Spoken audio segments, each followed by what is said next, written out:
Social media is designed for hate, period. I'm Professor Einstein. I'm a former TV and ad exec turned marketing critic.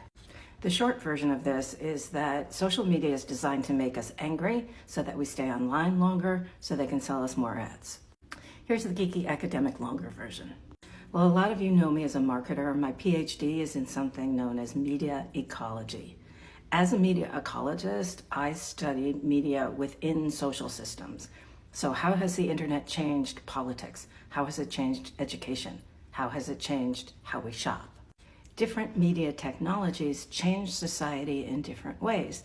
So for instance, when the printing press was created, suddenly maps could be improved on and people could travel farther.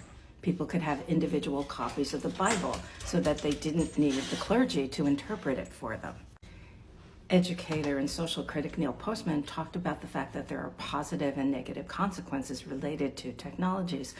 He warned us that more positively a technology is perceived, the less likely we are to look at its negative consequences.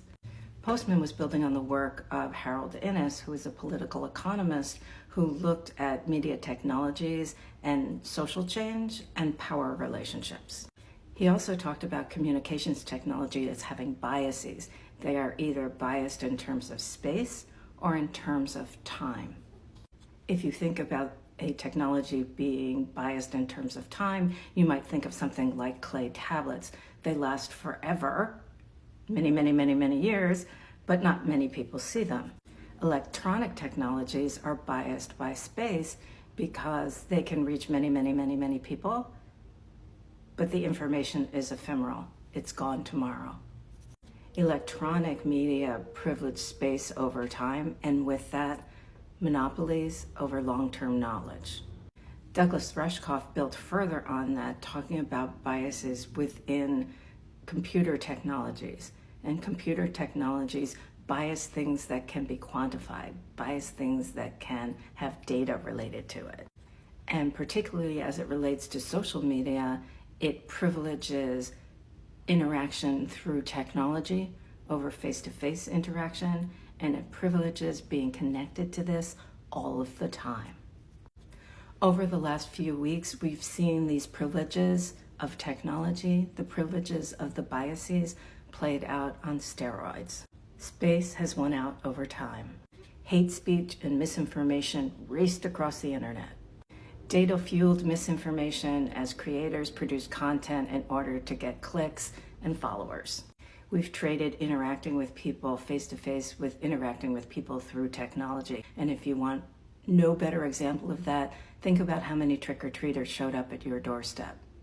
Not many. Tobias Rose Stockwell starts his new book, The Outrage Machine, by saying, "This technology is created to make you angry." Think about that for just a second. It's not created for community. It's created for anger. If it's created for anger, it can't handle nuance and subtlety. And if it's designed for anger, by extension, it's designed for hate. And what starts as hate online turns into hate offline.